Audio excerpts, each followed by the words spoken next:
राहुल गांधी के अमेरिकी दौरे का आज दूसरा दिन। राहुल गांधी ने ब्राउन यूनिवर्सिटी में भाषण के दौरान महाराष्ट्र चुनाव का मुद्दा उठाया। राहुल गांधी ने यूनिवर्सिटी में संबोधन के दौरान कहा, देश की चुनाव प्रणाली में है गंभीर समस्या। राहुल गांधी ने कहा कि सरल शब्दों में कहें तो चुनावी सिस्टम में बहुत कुछ गड़बड़ है। विधानसभा चुनाव में महाराष्ट्र में युवाओं की तादाद से ज्यादा मतदान हुआ। राहुल ने कहा कि चुनाव आयोग ने पहले हमें शाम 5:30 बजे तक के मतदान के आंकड़े दिए, फिर शाम 5:30 बजे से 7:30 बजे के बीच 65 लाख मतदाताओं ने मतदान किया। राहुल गांधी ने कहा कि ऐसा होना शारीरिक रूप से असंभव है, क्योंकि एक मतदाता को मतदान करने में लगभग 3 मिनट लगते हैं और गणित करने पर 2 घंटे में 65 लाख मतदाता वोट नहीं कर सकते। राहुल गांधी के बयान पर संबित पात्रा ने प्रेस कॉन्फ्रेंस की। विदेशी भूमि पर जाकर भारत और भारत के महान लोकतंत्र को कर रहे हैं अपमानित। राहुल गांधी विदेशी भूमि में जाकर वही करते हैं जो वो कई दशकों से करते आ रहे हैं, भारत की बेइज्जती और भारत का अपमान। अमेरिका में राहुल गांधी ने भारत का अपमान किया है। कांग्रेस के तमाम बड़े नेता चोर मचाए शोर, ये देश के भिन्न भिन्न भागों में जाकर आज से प्रेस कॉन्फ्रेंस करेंगे मां बेटे को बचाने के। संबित पात्रा ने राहुल गांधी से किया सवाल, पूछा, झारखंड में भी चुनाव था, क्या आपने और हेमंत सोरेन ने इलेक्शन कमीशन से समझौता किया था? राहुल गांधी के बयान पर केंद्रीय मंत्री और पश्चिम बंगाल भाजपा अध्यक्ष सुकांत मजूमदार का बयान, कहा, जहां पर कांग्रेस जीत रही है वहां पर ईवीएम और चुनाव आयोग अच्छा है, लेकिन जहां हार रही है वहां इन्हें गड़बड़ लगते हैं। सुकांता मजूमदार ने कहा कि राहुल गांधी किसी दूसरे के सिर पर अपनी हार का ठीकरा फोड़ना चाहते हैं, क्योंकि ऐसा करना आसान होता है। में वो लोग जीत गए तो उस समय क्या अलग इलेक्शन कमीशन देश में था क्या, या अलग ईवीएम के द्वारा वोट कराया गया था? तो जहां पे आप जीत रहे हैं वहां पे बोल रहे ईवीएम अच्छा है, सही है, जहां पे आप हार रहे हैं वहां पे बोल रहे ईवीएम और इलेक्शन कमीशन खराब है। ये तो चल नहीं सकता।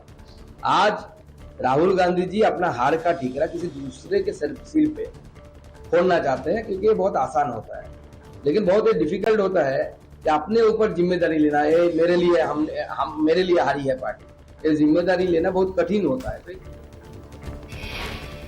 भाजपा नेता शहजाद पूनावाला का बयान, राहुल गांधी विदेश जाकर संवैधानिक संस्थाओं का अपमान करते हैं, यही उनकी पहचान बन गई है। राहुल गांधी के बयान के समर्थन में संजय राउत, राहुल जहां भी जाते हैं सच बोलते हैं, सच बोलने के लिए सीमा की जरूरत नहीं। मोदी ट्रंप मित्र अमेरिका में भी बात करते हैं। तो मोदी के एकदम खास दोस्त है, लंगोटी यार है, तो बाहर की बात क्या है? मंगल में जाकर तूने बात किया ना, चंद्रमा में जाकर, पृथ्वी पर भूमि पर जाकर ये बात किया है। राहुल गांधी सच के लिए जमीन की जरूरत नहीं होती कि जमीन पर जाकर आप सच बोल रहे हो। सच के लिए कोई बॉर्डर लाइन नहीं होती देश की, विश्व की, जहां जाते हैं वहां सच बोलते हैं। अब वहां चल रहा है ट्रंप के खिलाफ गेट आउट आंदोलन, यहां भी लोग आकर बात करते हैं, हम एक्सेप्ट करते हैं, छोड़ दीजिए। नेशनल हेराल्ड केस की चार्जशीट में सोनिया और राहुल गांधी के नाम आने का मामला, आज से कांग्रेस का देशव्यापी अभियान।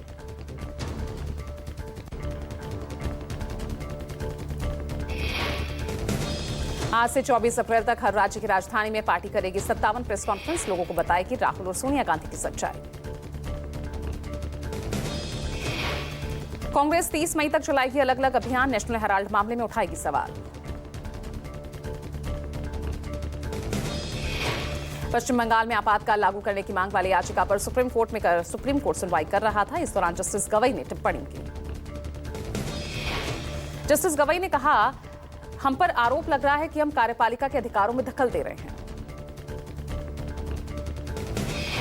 सीजेआई के बाद एसवाई कुरैशी पर भड़के निशिकांत दुबे, पूर्व मुख्य चुनाव आयुक्त एसवाई कुरैशी पर साधा निशाना। निशिकांत दुबे ने कहा, आप चुनाव आयुक्त नहीं मुस्लिम आयुक्त थे। निशिकांत दुबे ने वक्फ कानून के खिलाफ कुरैशी के 3 दिन पुराने पोस्ट का जवाब देते हुए हमला बोला। हाल ही में एसवाई कुरैशी ने दिया था बयान, कहा था वक्फ कानून गलत मंशा से लाई गई योजना है। सुप्रीम कोर्ट पर सवाल उठाने के बाद जेपी नड्डा ने की थी नसीहत। यहां नसीहत देते हुए निशिकांत दुबे को ऐसी बयानबाजी से बचने की हिदायत दी। बीजेपी सांसद निशिकांत दुबे के खिलाफ कोर्ट की अवमानना की मांग। एक वकील ने जस्टिस गवई की बेंच के सामने निशिकांत दुबे के द्वारा दिए गए बयान को कोर्ट के संज्ञान में लाने की कोशिश की। जस्टिस गवई ने एडवोकेट से पूछा कि आप क्या चाहते हैं। वकील ने कहा, हम निशिकांत दुबे के खिलाफ अवमानना का मामला चलाने की मांग करते हैं। कोर्ट ने कहा कि इसके लिए प्रक्रिया निर्धारित है। कोर्ट सहमति की जरूरत क्या है? अटॉर्नी से सहमति की जरूरत होती है। उपराष्ट्रपति के खिलाफ कोर्ट की अवमानना का मामला चलाने की मांग। केरल के वकील ने उपराष्ट्रपति जगदीप धनखड़ के खिलाफ अवमानना की कार्रवाई के लिए अटॉर्नी जनरल की सहमति मांगी। अमेरिका के उपराष्ट्रपति जेडी वेंस का 4 दिवसीय भारत दौरा। जेडी वेंस की भारत में ये पहली आधिकारिक यात्रा। दिल्ली के पालन टेक्निकल एयरपोर्ट पर वेंस का हुआ स्वागत। केंद्रीय मंत्री अश्विनी वैष्णव ने जेडी वेंस का स्वागत किया। दोनों बेटे भारतीय परिधान कुर्ता पजामा, बेटी लहंगे में सामने नजर आई। जेडी वेंस पत्नी और बच्चों के साथ अक्षरधाम मंदिर पहुंचे। शाम में जेडी वेंस और प्रधानमंत्री नरेंद्र मोदी की अहम बैठक। व्यापार, टैरिफ और कई अन्य महत्वपूर्ण मुद्दों पर बातचीत होगी। जेडी वेंस आगरा और जयपुर की भी करेंगे यात्रा। परिवार भी साथ होगा। प्रधानमंत्री नरेंद्र मोदी आज 17वें लोक सेवा दिवस के मौके पर लोक सेवकों को संबोधित करेंगे। ये कार्यक्रम विज्ञान भवन में आयोजित किया जाएगा। लोक सेवा में उल्लेखनीय कार्यों के लिए प्रधानमंत्री देंगे पुरस्कार। राष्ट्रीय लोक सेवा दिवस के अवसर पर अधिकारियों को असाधारण कार्यों के लिए किया जाता है सम्मानित। भाषा विवाद को लेकर चल रही बैनरबाजी में अब बीजेपी की एंट्री। मुंबई में बीजेपी ने शहर भर में कई जगहों पर बैनर लगाए। बीजेपी ने पोस्टर के जरिए कहा, भाषा को जबरन लादना नहीं बल्कि एक दूसरे को करीब लाने का प्रयास है। ये भाषा की शक्ति नहीं, महाराष्ट्र की भक्ति है। शिक्षा विभाग के आदेश को लेकर आज ठाकरे की पार्टी ने विरोध किया। महाराष्ट्र सरकार के जीआर आदेश की कॉपीज को जलाया और विरोध किया। पश्चिम बंगाल के मुर्शिदाबाद में हुई हिंसा को लेकर सुप्रीम कोर्ट में आज सुनवाई। हिंसा में 3 लोगों की मौत और सैकड़ों लोग बेघर हुए। वहीं केंद्रीय मंत्री सुकांत मजूमदार आज मुर्शिदाबाद का दौरा करेंगे। पीड़ितों से करेंगे मुलाकात। मुर्शिदाबाद में फिर से पटरी पर लौट रही जिंदगी। 10 दिन बाद खुले स्कूल और बाजार।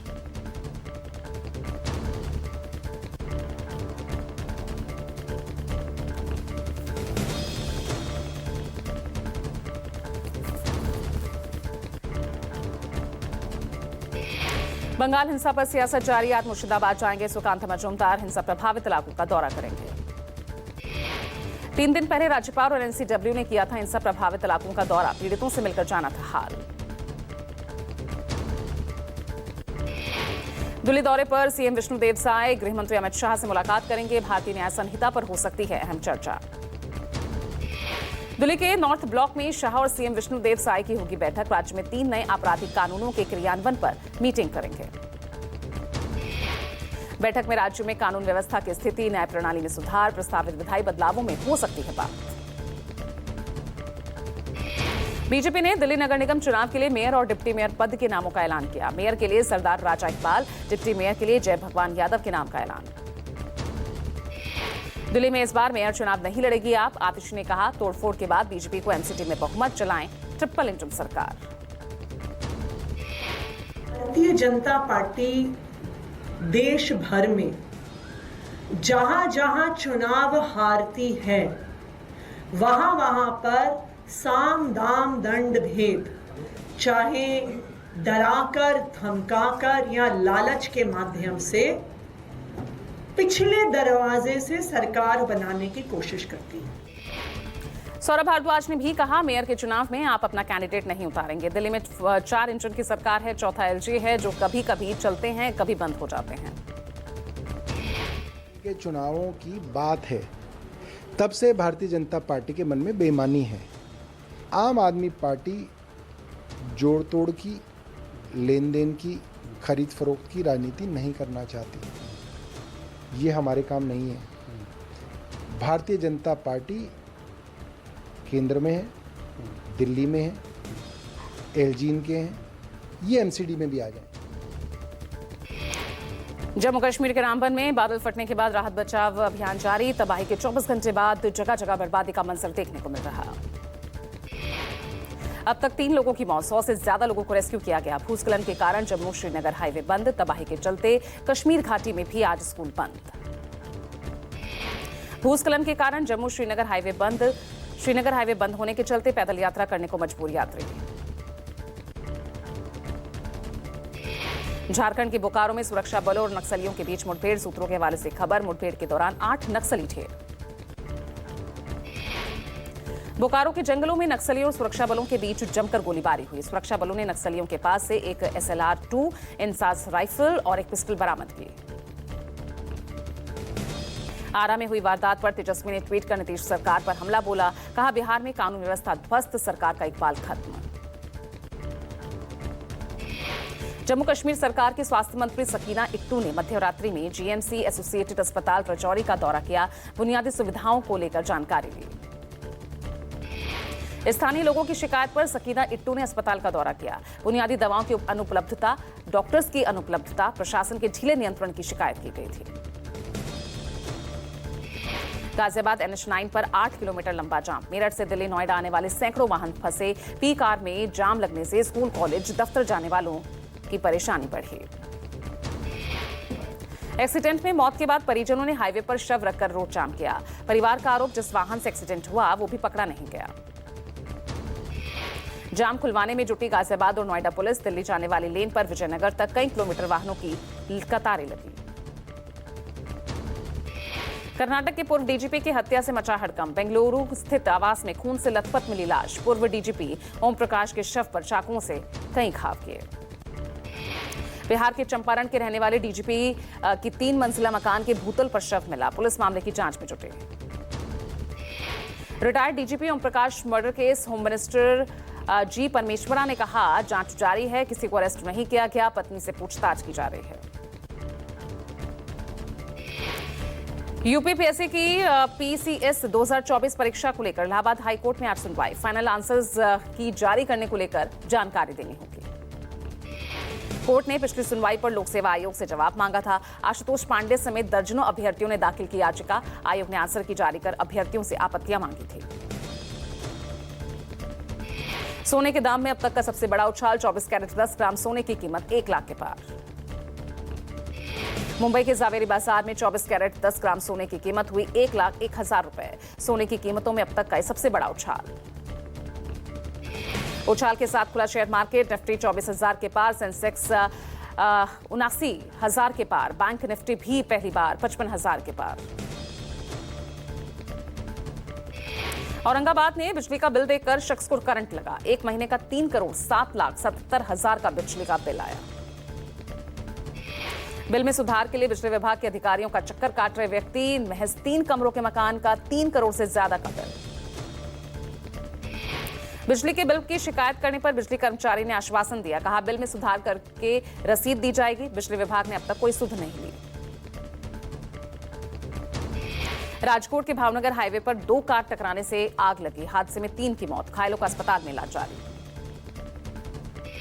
चित्रकूट में टैंकर और टाटा मैजिक में हुई भिड़ंत में 2 लोगों की मौत। हादसे में 8 लोग घायल। मामले की जांच में जुटी पुलिस। मुरादाबाद में पुलिस और बदमाशों के बीच मुठभेड़। पुलिस ने मुठभेड़ में 2 बदमाशों को धर दबोचा। दोनों ही बदमाश का जिला अस्पताल में इलाज जारी है। उनके पास से 4,82,000 रुपए और 2 पिस्टल कारतूस बरामद। बाराबंकी के रामनगर में मुठभेड़ के बाद लूट का आरोपी गिरफ्तार। अवैध तमंचे के बल पर गैस एजेंसी के मैनेजर और डिलीवरी मैन से लूटपाट की थी। गिरफ्तार अभियुक्त के कब्जे से एक अवैध तमंचा, 2 कारतूस, लूट की बाइक बरामद। आरोपी से पूछताछ में जुटी पुलिस। बुलंदशहर में दरोगा और सिपाही सस्पेंड, दोनों पर रिश्वत लेने का आरोप। एसएसपी ने किया लाइन हाजिर। अलौर जिले के अहोर थाना क्षेत्र में हुए ब्लाइंड मर्डर का पुलिस ने 48 घंटे में किया खुलासा। 3 आरोपी गिरफ्तार। दिल्ली के लॉरेंस रोड स्थित फैक्ट्री में लगी आग। मौके पर दमकल की 14 गाड़ियां मौजूद। जानमाल के नुकसान की कोई खबर नहीं। कड़ी मशक्कत के बाद आग पर पाया गया काबू। घटना केपीएम इलाके में HDFC बैंक के पास की।